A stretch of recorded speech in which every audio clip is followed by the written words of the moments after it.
Empreendedor a Todo Vapor, número 84.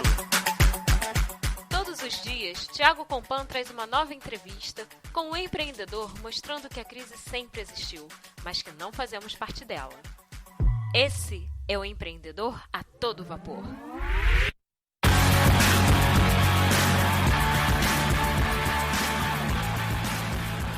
Olá, ouvinte do Empreendedor a Todo Vapor. Hoje é dia de agradecimento. Obrigado ao Fábio Ribeiro, ao Old Jack e ao Diego Guimarães pela avaliação 5 estrelas no iTunes. E você, ainda não colocou 5 estrelas no iTunes? É só clicar no link do post ou procurar no iTunes pelo Empreendedor a Todo Vapor. Todos os dias agradecerei as novas recomendações. Fala pessoal, eu já estou a todo vapor com o nosso convidado de hoje, o Vini de Oliveira. Vini, você está preparado para decolar? Com certeza, meu irmão, vamos acelerar. Isso aí. O Vini é consultor de negócios e criador do canal TBC, que quer dizer Trabalhar, Batalhar e Conquistar. Vini, aproveita e fala mais um pouco de você. Bom, Thiago, primeiramente agradecer imensamente o teu convite. Eu fiquei muito impressionado com o teu conteúdo aí do teu canal, do teu podcast. Eu não conhecia, honestamente, mas já ouvi alguns episódios e cada participante traz uma mensagem muito interessante. Então, parabéns aí pela iniciativa. Eu acredito muito nisso, dessa construção coletiva, como a gente conversou há pouco. Eu acho que todos podem contribuir um pouco para o crescimento do empreendedorismo. Eu acho que a nossa função, que tem um pouco mais de familiaridade com tecnologia, que possa facilitar o acesso à informação às pessoas, é nisso que eu acredito. Até como jornalista, sou graduado em jornalismo, já pegando teu gancho. Sim. Eu sou graduado em jornalismo aqui pela Universidade Federal da Paraíba. Tenho um MBA em marketing executivo pela Getúlio Vargas. Morei 10 anos fora do Brasil, na Inglaterra, prestava serviço para algumas empresas na Europa, e depois fui para a África pela Odebrecht. E aí é onde deu um grande impulsionamento na minha carreira, porque foi quando eu comecei a olhar o empreendedorismo como uma inserção dentro das empresas. Empreender, do meu ponto de vista, não é só você estar abrindo um novo negócio. Cada um de nós, nas nossas famílias, nas nossas casas, no nosso grupo de amigos,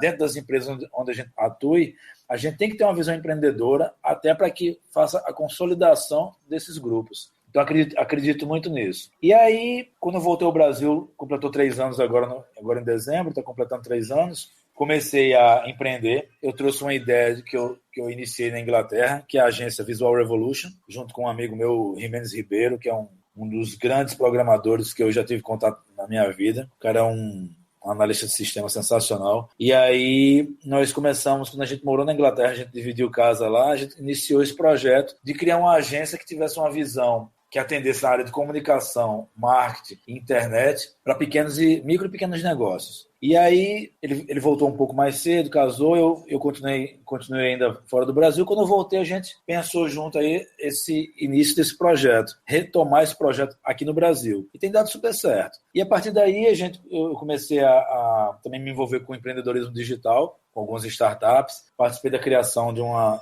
startup muito interessante, que é o Glocal Arts, que é o primeiro marketplace de artes visuais do Brasil. É um projeto lindo que eu não estou mais participando, mas é um projeto que dá abertura para artistas de todo o Brasil e em breve vai dar abertura para artistas do mundo inteiro. E daí, com a minha saída do projeto, eu comecei a retomar alguns projetos meus, que eu quero escrever um livro, já comecei a escrever na realidade, talvez ainda em 2016 saia um outro da gaveta. Tem o canal, que é uma ideia minha de voltar a produzir conteúdo jornalístico. E aí essa ideia de utilizar tecnologia, o YouTube está aí para isso, para favorecer essas possibilidades. Então, na realidade, o TBC é um espaço onde a gente pode discutir temas de empreendedorismo, motivação, entrevistar pessoas como você faz também, de uma forma bem dinâmica. E eu falo muito nas minhas palestras sobre tirar a bunda da cadeira.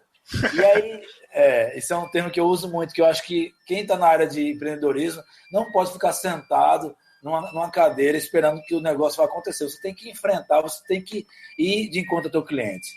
E aí, pensando nisso, eu uso muito esse jargão de tirar a bunda da cadeira. E o TBC, na realidade, é isso. Então, para não criar um impacto pejorativo na visão das pessoas, aí eu fiz uma analogia a trabalhar, batalhar e conquistar. E à medida que for desenvolvendo o canal, eu vou mudando essas palavras também no andamento do canal. Perfeito. E Vini, na sua visão, qual o seu ponto a melhorar?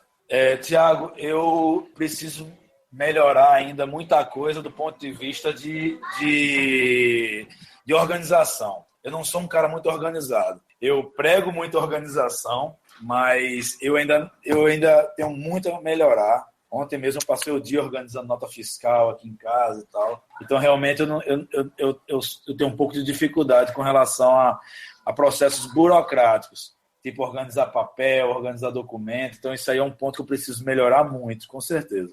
E contrapartida, o seu ponto forte? Cara, eu acho que é a liderança. Eu me preocupo muito em olhar o grupo e como fazer a coisa acontecer como grupo. Isso é um dos pontos que eu aprendi muito na Odebrecht com relação a que eles chamam lá na metodologia deles de pedagogia da presença. Eu sou muito envolvido nisso e às vezes até eu me perco um pouco, operacionalizando demais as coisas, estando muito próximo demais do pessoal e acabo esquecendo um pouco até dos aspectos de gestão, aspectos estratégicos. Eu vou te fazer uma pergunta, você meio que já deu um apanhado geral até de como começou. Mas eu vou fazer também a mesma pergunta, vou fazer do mesmo jeito, só para ver se teve mais alguma coisa. Mas qual foi aquele momento que você percebeu que era isso mesmo que você queria fazer, no caso do TBC? Você viu uma lacuna no mercado, você teve um insight, você meio que já contou a história, mas teve mais alguma coisa? Olha, a inquietação de eu procurar certos conteúdos não tão formatados como Endeavor, como pequenas empresas de grandes negócios, óbvio que são conteúdos muito importantes. Meusucesso.com, esses conteúdos são muito bem preparados, são muito bem feitos, mas muitas vezes as pessoas não sentem a realidade. Quando eu voltei ao Brasil, eu tive muita dificuldade de me readaptar.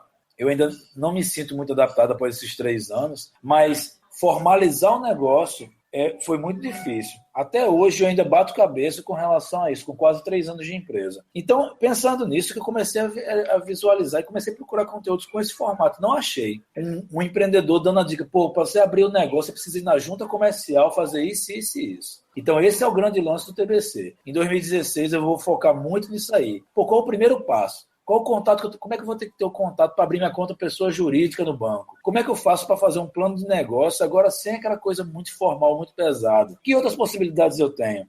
Então, do ponto de vista do empreendedor, de empreendedor conversando para empreendedor e trazendo dicas simples que as pessoas se sintam muito próximas a esse conteúdo. Então, essa foi a grande razão do TBC. O legal, você deu uma dica para contadores, hein? De fazer um conteúdo específico para como você consegue abrir sua empresa. Isso daí, o contador, ele vai gerar um conteúdo tão legal, que ele vai conseguir outros clientes sem fazer muito esforço.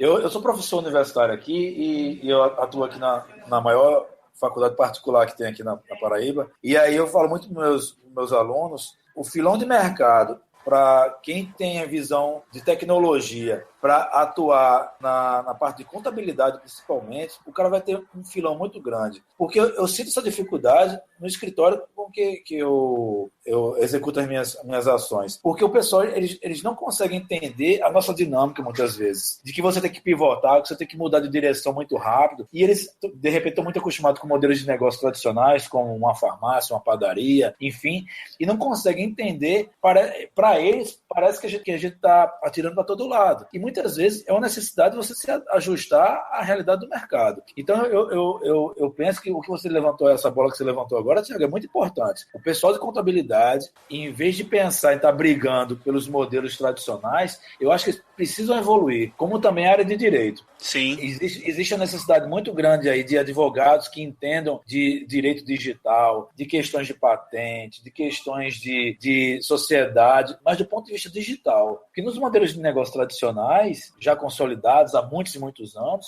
é muito fácil. Mas você discutir, por exemplo, a questão de você iniciar uma startup, de repente você sai dessa startup e precisa deixar que o pessoal que está continuando o projeto toque o barco. Como é que fica essa relação contratual, relação de intelectual que a gente já teve? Exatamente. Então, quer dizer, o mercado tá aí, parece que falta evolução, como você puxou, né? Essa evolução de, peraí, tem um mercado totalmente novo, que já tem um tempo, óbvio, vamos botar aí pelo menos 5 anos, que tá todo mundo focado no mercado tradicional. Quando tem tanta startup crescendo, como você falou, para contador e para advogado, tem um prato cheio aí e ninguém vai em cima. poucas pessoas vão, né? Com certeza. Então, e tem outros filões de mercado também. A publicidade, ela precisa se ajustar. Eu tive no Vale do Silício agora em setembro, no Vale, tive em Nova York. E aí eu fui participar do TechCrunch, que é o maior evento de startups do mundo. Sim. Teve um grupo aqui, o Sebrae aqui da Paraíba nos deu um apoio, fomos 10 empresários para lá, e encontramos com várias outras comitivas do Sebrae do Brasil. Acho que era em torno de umas 90, 100 pessoas que estavam lá. E aí, uma das grandes discussões que eu vi lá, tanto na Califórnia como em Nova York, são os novos modelos para publicidade. Porque a gente precisa pensar também que, cada vez mais, a publicidade offline, tradicional, de jornal, revista, outdoor, esses meios físicos, estão migrando. Esses investimentos estão migrando para o digital. E a participação dessas agências nos modelos antigos, que você fazia uma peça, enviava para um jornal, ganhava um BV. Isso aí é uma visão muito antiga, porque você não tem preocupação com o desenvolvimento do negócio do seu parceiro. Não podemos mais tratar clientes, nós temos que tratar como parceiro, porque a partir do momento que eu tenho uma relação de parceria, os dois estão preocupados em crescer. Então tem muitas questões aí a evoluir, e essas dinâmicas digitais vão mudar esses modelos de negócio. E quem não estiver atento, não estiver se preparando e abrindo a cabeça para isso aí, vai ter muita dificuldade, e provavelmente são essas pessoas que vão começar a quebrar agora em 2016, 2017. Exatamente. E falando em quebrar, qual foi o seu pior momento até agora como empreendedor? Esse seu pior momento, como você superou ele e qual foi a maior lição que você tirou desse evento? Cara, eu ainda estou passando pela turbulência do pior momento como empreendedor. Nós fizemos um investimento esse ano, alugando. A gente cresceu dentro de um coworking aqui em João Pessoa. E até mandar um abraço para o meu amigo Jorge Vanderlei, que é proprietário desse coworking, o Totti Coworking aqui em João Pessoa, que é um ambiente sensacional. E a gente ficou lá bastante tempo. Só que chegou um ponto que a empresa estava crescendo e não cabia mais dentro do coworking. E a gente precisava evoluir. E aí a gente visualizou uma oportunidade muito boa de pegar uma casa bem legal, num bairro estratégico. E aí a gente ia criar um ambiente que a gente chama de hub criativo. É um espaço que ia congregar o pessoal da economia criativa. Então ia ter estúdio fotográfico, ia ter nossa agência, ia ter salas que a gente iria alugar para pessoas que tivessem afinidade com o nosso negócio. E eu ainda estava no projeto do Glocal Arts, né? Então a gente também ia utilizar o espaço da casa como uma galeria. Então a gente ia realizar vernissagem, ia trazer artistas, iríamos grafitar a casa. A gente tem uma certa aproximação com o pessoal de arte urbana. Então a gente ia criar um negócio bem interessante. E aí a gente confiou na pessoa que alugou a casa. E aí, infelizmente, quando a gente foi evoluindo com a legalização para tirar o alvará, essas coisas, a gente percebeu que o proprietário da casa não pagava IPTU há muitos anos. Caramba. Não pagava o financiamento da casa há muitos anos, a casa está hipotecada, e a qualquer momento essa casa poderia ir para a justiça, poderia ir para leilão e coisas do gênero. E aí a situação muito séria, porque a gente fez um investimento e já estava tudo alinhado com o Banco do Nordeste para nos liberar um financiamento, e daí, por conta, digamos assim, da gente querer acelerar demais o processo e não avaliar todos os pontos muito criteriosamente, principalmente os pontos legais, a gente confiou demais. E aí é aquela coisa, um empreendedor não é sempre que acerta, né? Então a gente arriscou e aí tivemos problema. Todo investimento que a gente fez foi perdido. Se a gente entrar na justiça contra o proprietário da casa, a gente vai ter uma briga na justiça de pelo menos 10, 15 anos. E aí vai ser um desgaste psicológico, desgaste de energia da empresa, que a gente resolveu fazer um distrato, né? Desfazer o contrato de aluguel, que a gente se protegesse. Vamos tocar o barco, vamos esquecer o prejuízo aí, vamos levantar a cabeça em 2016 e recuperar isso aí. Perfeito. E o que na sua empresa te faz acordar cheio de garra todos os dias? Uma motivação a mais? Cara, eu todo dia acordo com a faca nos dentes. Eu acho que tem que ir para acordar com a cabeça de que você vai construir algo novo, que você vai ter um impacto, que o que você está fazendo está ajudando outras pessoas, não só empreendedores, como no caso meus alunos, amigos. Eu acho que o impacto, o alcance do que eu faço, eu não conseguia perceber isso antes, mas hoje eu me sinto muito responsável pelo que eu gero de conteúdo e que eu gero de ação. E ver as pessoas me mandando mensagens, ligando, WhatsApp, Face, enfim, parabenizando e comentando sobre as coisas que eu faço, me dá um gás enorme para acordar no outro dia e saber que eu eu tenho algo a acrescentar. E também meu filho, velho. Então, foi uma coisa que mudou minha vida completamente. Ele completa 2 anos agora em janeiro. Então, Davi, eu olho para ele assim e vejo, cara, eu preciso deixar um legado para você, principalmente deixar uma marca positiva. De eu poder dormir, colocar minha cabeça no travesseiro e saber, eu não estou fazendo nada de mal para ninguém, estou seguindo minha trajetória aqui e que com certeza eu vou vencer. Ele é um dos seus empreendimentos e era o sonoplasta logo no começo agora da entrevista, né? Ele estava passando aqui por perto, brincando aqui. Muito bom. O berçário tá de recesso e aí tá aqui. Ganhou um trator hoje do tio e tá doido aqui brincando com esse trator. Muito bom. É a melhor startup, o melhor empreendimento que qualquer ser humano pode realizar é ter um filho. Com certeza. Eu não sei se você é pai, Thiago, mas se um dia eu puder deixar uma mensagem para a humanidade, vai ser isso. Tenham filhos. Eu não tenho filho, mas tenho 2 sobrinhos. Eu sei bem como é que é isso. Sensacional. Mas você vai ver que é diferente. Com certeza. O que você faz hoje na sua empresa que seja diferente do normal e que esteja dando muito certo para você? Cara, é tentar sentar com o meu parceiro e entender a necessidade dele a fundo. Não olhar como uma venda. Eu tento olhar cada visita que eu faço como uma consultoria. Isso tem me ajudado demais. Eu não sair com uma pastinha, com uma tabela de preços e dizer assim, para fazer um cartão de visita é tanto de arte, tanto de impressão. Para fazer um website é tanto de design, tanto de front-end, tanto de back-end, tanto de serviço. Não. Eu saio para sentar com o cara e entender o negócio dele. E a partir do entendimento do negócio, eu vou ajustar a uma necessidade real. Eu tive até um exemplo interessante. Semana passada, a gente atende um grupo nacional de colégios. E é uma rede católica de ensino. E aí eu estava tendo uma reunião com o diretor, fazendo uma avaliação dos últimos 3 meses. E aí estava o diretor administrativo, o diretor-geral, a coordenadora de comunicação e comigo mais 2 colaboradores, né? E eu comecei a apresentar alguns resultados e disse para ele que ele não precisaria investir em impulsionamento nas mídias sociais. Aí todo mundo ficou olhando para minha cara. Aí eu expliquei para ele, disse, olha, alguns posts nossos aqui, sem R$1 de investimento em impulsionamento, a gente teve mais de 500% de alcance. Então, normalmente, o alcance, por exemplo, do Facebook gira de 0,5% a 2% alcance gratuito. Você teve 500% de alcance com esse post aqui, por exemplo. Então, por que eu vou investir em impulsionamento se eu já tenho um alcance orgânico? Muito bom. Eu tenho um engajamento de quase 4 vezes, em geral, do que tem o número de pessoas que acompanham ali. O alcance exatamente no público-alvo que a gente quer atender, que são os pais e não os alunos. Nesse período desses 3 meses, a gente estava focado no período de matrícula. Então, esse tipo de análise, você tem que ter uma avaliação muito criteriosa, pensando que da mesma forma que você está passando por uma crise, porque obviamente todo mundo está envolvido com a crise, eu tenho que entender o meu parceiro que também, onde ele puder enxugar alguma coisa, é importante.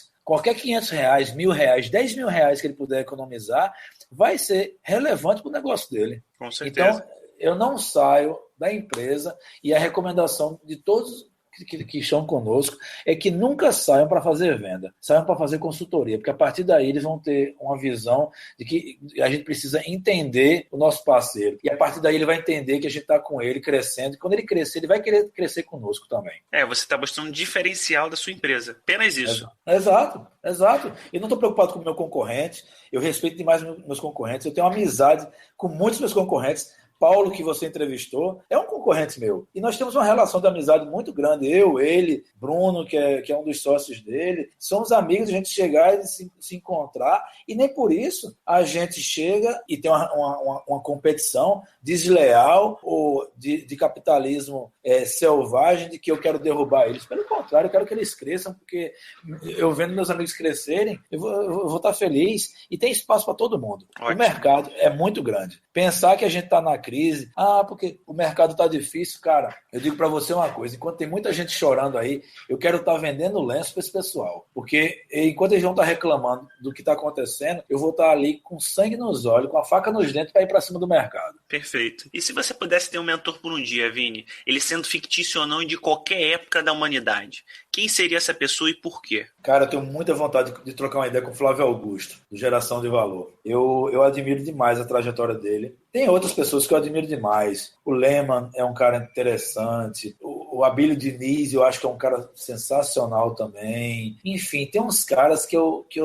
gostaria de um dia trocar ideia. Mas o Flávio Augusto, se eu pudesse sentar com ele um dia para trocar ideia com ele, eu acho que eu ficaria muito feliz, porque eu acho que é um cara que pode agregar muito. Ele tem uma visão muito agressiva de empreendedorismo. As pessoas que eu conheço, algumas pessoas já tiveram contato com ele em reunião e fala sobre a trajetória dele. Todo mundo fala que ele é um cara extremamente focado e que eu acho que é esse que é o grande ponto hoje de empreendedorismo. Você ter foco e ter coração no seu negócio. Eu acho que ele é um cara que tem isso. Perfeito. Vini, está entrando agora na rodada final. A rodada final são perguntas com respostas rápidas de até 30 segundos, tá bom? Beleza. O que te segurava para não ser um empreendedor? Eu acho que a visão geral das pessoas, que a gente tem que ser funcionário, seja do setor privado ou do setor público. Eu acho que eu sou totalmente contra isso. Não existe espaço para 200 milhões de brasileiros sendo funcionários públicos, por exemplo. E qual foi o melhor conselho que você já recebeu? Foi no Empretec, que é um treinamento que o Sebrae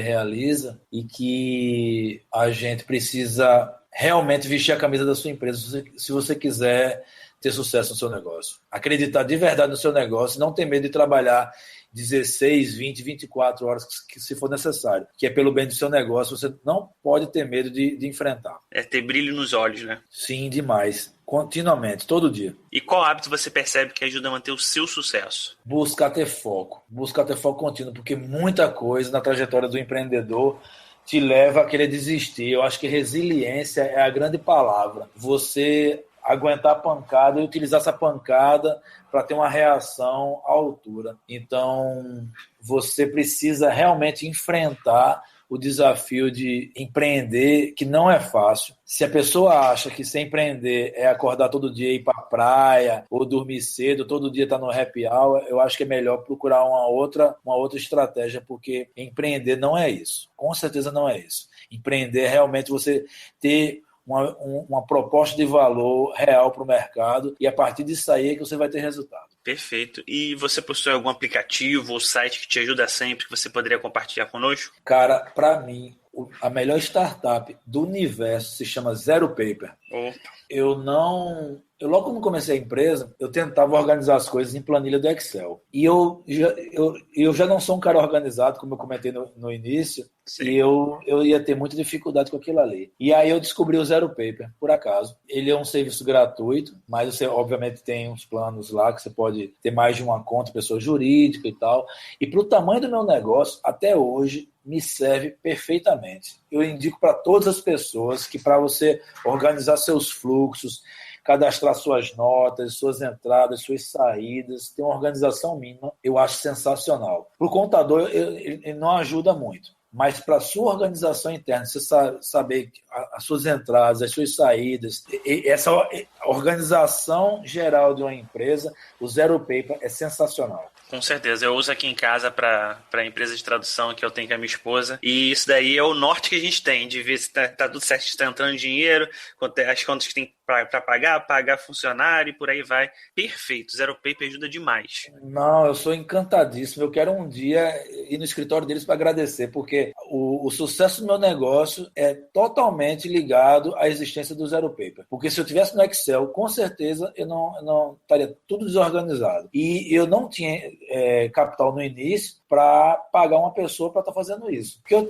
é uma fragilidade que eu tenho, organização de questões burocráticas. Então, eu não sei organizar papel. Eu preciso aprender isso e eu não tinha condições de bancar isso no início. E o Zero Paper me ajuda incrivelmente nesse sentido. E qual livro você recomendaria para os nossos ouvintes e por quê? Cara, eu quero recomendar 2 livros, na realidade. Opa, vamos lá.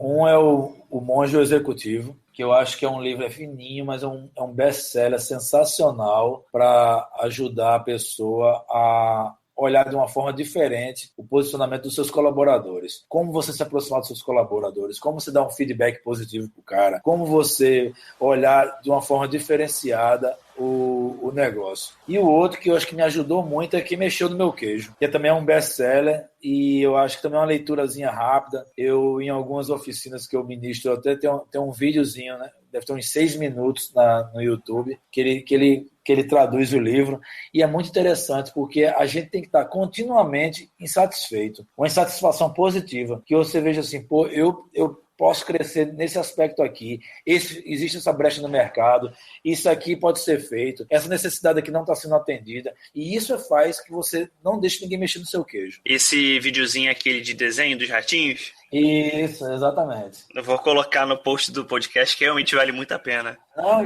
e é muito bom, porque você pode passar isso para qualquer tipo de pessoa, para quem é mais velho, para uma criança, para um adolescente. Eu acho que abre muita cabeça. Ele é muito bem feito. O conceito daquele livro é sensacional. Agora, Vini, está entrando na última pergunta. Pergunta mais criativa. Pode ser que você leve um pouquinho mais de tempo para pensar, para chegar na sua conclusão do que você faria, tá bom? Tá. Imagine se acordando amanhã em um mundo novo, igual ao nosso, mas que você não conheça ninguém. Você continua com todas as habilidades e conhecimento que sempre teve. Casa, comida e as contas estão todas pagas. Você só tem um notebook e R$5.000. O que você faria nos próximos 7 dias? Você tá zoando, né, Thiago? Mas vamos lá.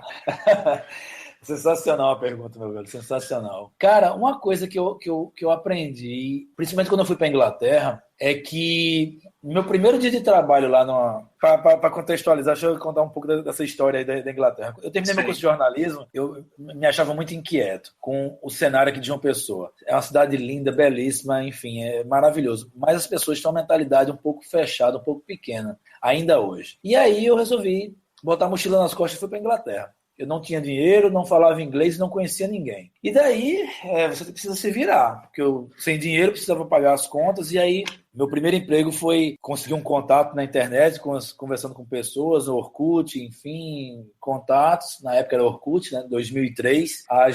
Eu conheci um pessoal pela internet. E aí, eles me deram um toque de um trabalho numa academia de ginástica. Eu ia trabalhar na limpeza da academia de ginástica. Eu não falava inglês, eu não poderia nunca ser diretor de uma empresa, né? Eu tinha que começar por baixo. Então fui, peito aberto, lavar banheiro, limpar máquina, fazer essas coisas, como qualquer outro ser humano. Meu primeiro dia de trabalho, por acaso, tinha um supervisor que ele era brasileiro. E ele viu que eu não tinha habilidade nenhuma com vassoura. E aí ele chegou assim pra mim, a gente conversou um pouco, e aí eu pedi desculpa, né? Disse que fazia 5 dias que eu tinha chegado em Londres e que estava me adaptando ainda a muita coisa. Aí ele disse, velho, o sapo, por ele andaria, mas pela necessidade ele aprendeu a pular. E essa frase aí me levou a muitas e muitas coisas. Então, a partir desse dia, eu não tive medo de enfrentar as dificuldades e eu meti a cara mesmo. Quem tinha que me selecionar é outra pessoa do outro lado. Então, eu não tinha medo de vender, não tinha medo de oferecer, de me apresentar, de empresa grande, de empresa pequena, porque aparecia. Então, numa situação dessa, eu vivi de certa forma, porque eu cheguei num mundo novo, que era a Inglaterra, eu não falava inglês, eu não conhecia ninguém, e aí eu tive que enfrentar. Eu não tinha R$5.000 e não tinha um notebook, mas eu tive que me virar. Então, eu com R$5.000, eu iria já de cara comprar umas folhas de papel, eu ia esconder esse notebook em algum lugar, eu ia para a rua olhar, começar a perceber o que estava acontecendo ao meu redor, para começar a ver possibilidades de negócio. A partir disso aí, eu já ia começar, vendo essa possibilidade, eu ia atrás de validar essa ideia. Vamos supor, vender pão. As pessoas normalmente gostam de comer pão. Eu ia verificar onde que poderia ter um público para começar a vender pão. E daí eu iria validar essas pessoas, quantos pães elas comprariam por dia, em geral, para suas casas. Quantas pessoas morariam nisso aí. E nisso aí eu ia começar a comprar pão e a revender pão, por exemplo. Então, com R$5.000, eu ia conseguir comprar, de repente, uma bicicleta para dar uma velocidade na minha entrega. Eu ia investir em cartão de visita para as pessoas. Eu ia comprar um celular para as pessoas poderem me contactar e poder fazer entrega de pão. E assim vai. Eu acho que com R$5.000 eu ia ter dinheiro suficiente para fazer bastante coisa. E o notebook ia me ajudar depois a divulgar o meu negócio, começar a organizar, porque o grande diferencial hoje, que eu acho que para 2016... vai ser planejamento e organização. Quem conseguir se planejar bem, começar a verificar pontos a atingir, ele vai ser um cara bem sucedido. Porque o empreendedor ele precisa ter meta e meta ousada para atingir. Porque se você tá caminhando sem ter um referencial, é meio que o Walking Dead. Você não sabe para onde você está indo, tudo é válido, para qualquer direção, para onde o nariz está apontando, você vai caminhando. E esse é o grande diferencial hoje do empreendedor. As pessoas que estão quebrando é porque elas não têm metas e metas ousadas para atingir. Elas não têm uma organização mínima. Elas não sabem como é que vão se estruturar, como é que elas podem causar um impacto no seu negócio. Então, com esse notebook aí que você tinha me dado, esses R$5.000, ia fazer bastante coisa. Porque quando eu comecei a Visual Revolution, eu não tinha R$5.000. Eu fiz pasta, papel timbrado e cartão de visita com cartão de crédito. Eu fui para um coworking porque não tinha dinheiro para alugar uma sala. E sou muito grato a esse início do meu negócio ter sido difícil assim, porque isso me faz olhar para trás e ver as dificuldades que eu já passei, que não tenho medo nenhum de enfrentar 2016 e qualquer dificuldade. Qualquer dificuldade que vier, eu vou ultrapassar, seja pelo lado, passando por cima, de alguma forma. A dificuldade ela não vai ficar na minha frente. Perfeito. Foi uma aula que você deu agora, isso só com uma pergunta dessa, né? Que bom, velho. Que bom que me passou um filme agora. Você falou da pergunta, a primeira coisa que me veio à cabeça foi eu chegando em Londres não sabendo comprar uma água. Eu achava que falava inglês, eu fui comprar água, o cara falou assim, por causa do sotaque, né? Meu inglês nunca foi, meu sotaque nunca foi bom em inglês e eu me comunico, mas o sotaque nunca foi meu forte. Sim. Porque falar com um sotaque britânico realmente é difícil. É mais complicado. Então quando eu me vi no meu primeiro dia lá, tendo que me virar, andar de metrô sozinho, tava eu e o hoje padrinho do Davi. Fomos juntos pra lá e a gente não fala inglês, a gente não conhece ninguém aqui, não sabe pra onde vai. Esses 5 mil reais eu não tinha. Eu fui com o equivalente a $400 na época. Cheguei lá devendo passagem aérea, tinha que ajudar minha casa. Enfim, esses 5 mil reais aí teria feito bastante coisa se eu tivesse na minha mão. Com certeza. Vini, a gente tá chegando no final da entrevista, mas antes de acabar, eu queria que você deixasse um conselho, mais um conselho, na verdade, né, pros ouvintes e o melhor meio de entrar em contato com você. Tiago, mais uma vez, aí, muitíssimo obrigado pela oportunidade de estar conversando com os teus ouvintes. Conte comigo, de coração mesmo. De repente, uma ida ao Rio de Janeiro, seria um prazer a gente bater um papo aí pro TBC. Tenho certeza que essas suas conversas aí, os 3, 4 episódios que eu escutei ontem, eu já fiquei encantado pelo trabalho que você está realizando. Então eu acho que você tem um papel muito grande aí para 2016, meu velho. Obrigado. Conte comigo aí no que eu puder ajudar. E o maior conselho que eu posso dar hoje, eu acho que é planejamento e organização, pessoal. Planejar o que vai acontecer em janeiro, o que vai acontecer em fevereiro. Lembrar de que cada real que você economizar, você multiplique por 12 essa economia, porque é um reflexo que você vai ter durante o ano. Então, 10 reais que você consegue diminuir no seu plano de internet, você, de repente, em vez de você lavar toda semana o seu carro num lava-jato, você lava 2 vezes por semana, ou uma vez por semana no lava-jato, e a outra você passa uma água, que com isso aí você de repente economiza o dinheiro de um domínio, de um serviço de e-mail, de uma newsletter, de um cartão de visita, enfim. Eu acho que o grande lance hoje é você parar para pensar nisso. Um conceito que a gente trabalha muito em startup é o conceito de negócio enxuto. E até aproveito até para incluir mais um livro aí, que é o do Eric Rice, que é o Lean Startup em inglês, é Startup Enxuta. E que é um conceito que a gente pode usar para qualquer coisa. Uma outra ferramenta que pode ajudar demais aí em organização é o Business Model Canvas, BMC. É uma matriz com 9 espaços, onde você consegue ter uma visualização de qualquer tipo de negócio, muito rápido. Você trata do seu cliente, sua proposta de valor, seus parceiros estratégicos, sua questão de custo, sua receita, como é que você vai ganhar dinheiro. Então, é um grande diferencial hoje quem domina o BMC, porque você, de uma forma muito rápida, você consegue visualizar o seu negócio. Em vez de você fazer um plano de negócio, passar 2, 3 meses pensando no seu negócio, em 30 minutos você consegue preencher o BMC. Então, essas dicasinhas eu acho que são muito importantes para você conseguir olhar o seu negócio de forma diferente e que vai causar um impacto significativo na vida do seu parceiro. Não trate mais ninguém como cliente, trate como parceiro, porque ele vai ver que você está querendo crescer junto com ele. Esse é o grande diferencial. Cara, hoje meus melhores contatos são através do Facebook. Tem minha fanpage lá, facebook.com/Vini de Oliveira. Meu Face pessoal também, eu respondo sempre as pessoas. Eu tenho o maior prazer de responder. Muita gente do Brasil me manda mensagem aí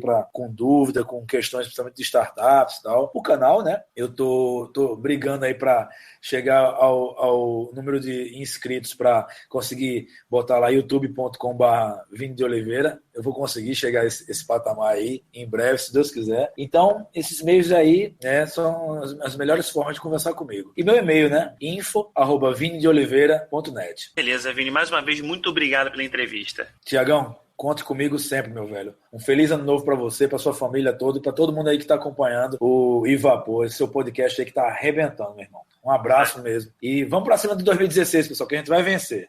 Você gostou do Empreendedor a Todo Vapor de hoje? Então aproveita para colocar 5 estrelas no iTunes e ajudar o programa a crescer. Eu quero entrevistar mais empreendedores e mostrar que empreender é uma questão de ação. entre no iTunes e recomende o Empreendedor a Todo Vapor. Esse foi o Empreendedor a Todo Vapor, sua dose diária de inspiração empreendedora.